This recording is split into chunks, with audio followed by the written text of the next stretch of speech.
So a little over a year and a half ago when I decided to sell everything, jump ship, and move away from America for the foreseeable future, really, what made me land on Thailand? If you're planning a trip or if you're planning on moving overseas and you're trying to decide where you really want to go, in today's video, I'm going to share some of my reasoning why I ended up landing on and in Thailand. And we'll see if some of those reasons can help answer some questions for you and maybe help you decide which country you want to be in, or at least some questions that you should be asking yourself about where you really want to end up.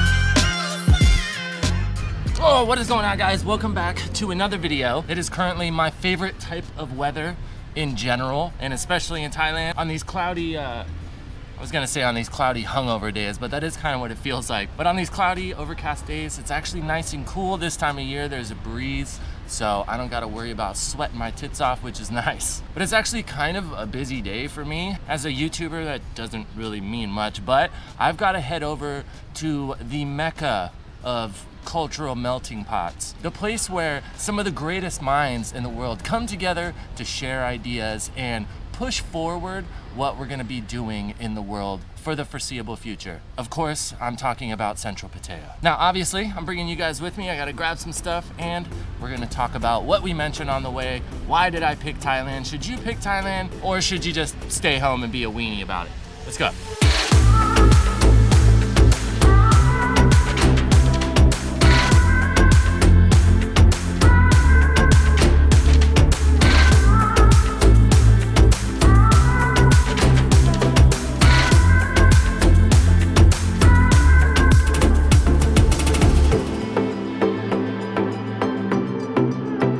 We have made it to Central Pattaya. As soon as you get off the bus, you can just smell it. Just a hub of enlightenment and forward thinking. Now, even if you're like me and you're kind of a seat of your pants type traveler, kind of like to just show up, figure it out, I think if you're planning on moving somewhere, there are a few things you need to ask yourself just to make sure you can do it, really.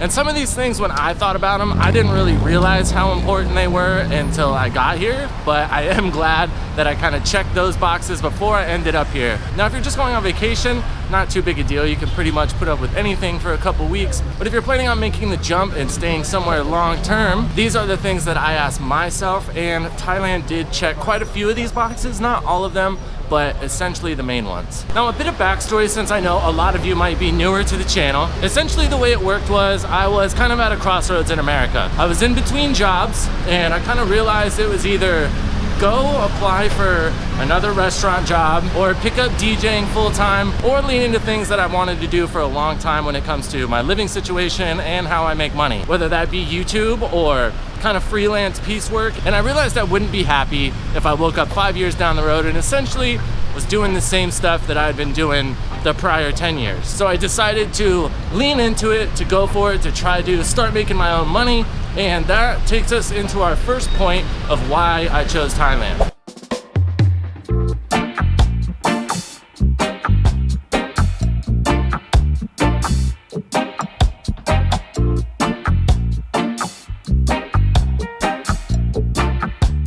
Now, if you're planning on making a move, whether your situation be you might be going somewhere and landing and need some time to figure out how you're gonna make money, or maybe you've got a pension, you're retired already, of course, something that's very important wherever you go is how far that money is gonna get you. Now, I'm sure you know the cost of living in Thailand is much cheaper, and with my situation, I had some savings. I knew it was gonna take time to build a channel or build a brand for freelance work, whatever it may have been. I knew that it was gonna take me some time to get that set up.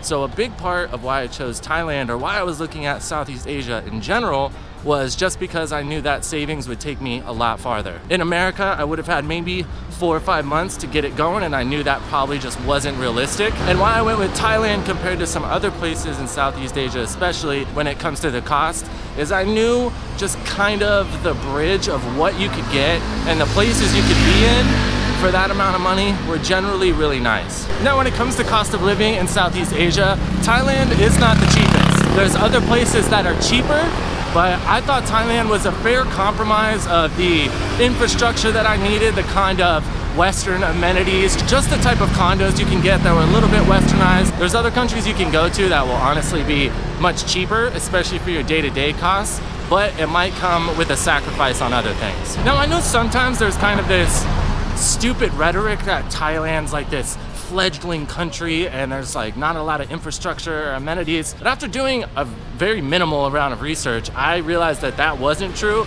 and that was kind of my second selling point for Thailand. Obviously a big one for me, since pretty much no matter how I planned on making money, it was going to involve internet. I wanted to make sure that wherever I went, even if I was cruising around to places that might be a little more off-grid, I had at least accessibility to it. Whether it be a hotspot from cell phone coverage or Wi-Fi actually in my condo or coffee shops, whatever, I wanted to make sure that pretty much no matter where I went, I had access to it. And in Thailand, pretty much no matter where you live, if you're in one of the big cities, you can get access to fiber. There's coffee shops and workspaces everywhere where you've got access to it all the time. And then cell phone coverage in general, if you get one of the better companies, there's a couple of them. Pretty much no matter where you go, you're gonna be good.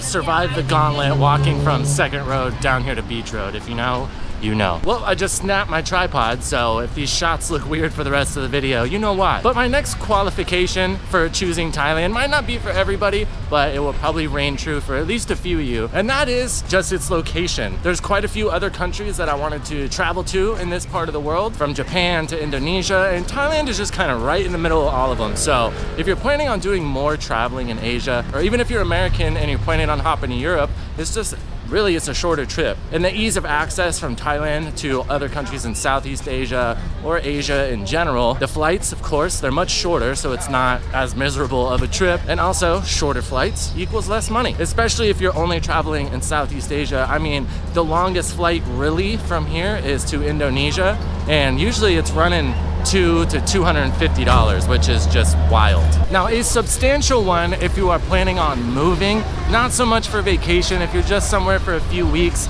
you can really get away with a handheld translator or Google, whatever. But if you're planning on moving, the language barrier is definitely something to think about. Now, of course, if you've got time, or maybe you're not going for a year or two, you've got time to learn quite a bit and then not really have to worry about it. But if you're, like we said, seat of the pants like me, and you decide and then leave a few months later, you're not gonna know enough, no matter how smart you are. Now, on vacation, it's not that big a deal because you're just gonna be ordering food and asking for directions and really simple stuff.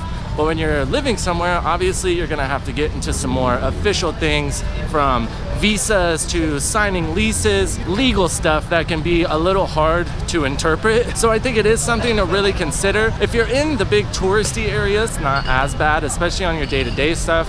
Most people you meet in passing are gonna at least know a little bit of English. And then when you go to immigration and places like that, at least one person in there usually speaks English, so you can figure it out. But in Thailand, especially if you go out more, if you're out in more of the sticks, the rural areas, it just gets less and less and less. Now, there are other countries in Southeast Asia, like Philippines and even Cambodia, where English is usually incorporated into some of the schooling, so it's a lot easier if you are an English speaker to get stuff figured out there. If you are planning a long-term move, whether it be to Thailand or anywhere else in the world for that matter, I think these are the things that you definitely should consider. Everything else, in my opinion, you can kind of just figure out as you go, and honestly, I think that's kind of the fun part. But to make everything as easy as possible when you first land, I think these are some boxes you should try to have all of them checked. You can only get a few of them.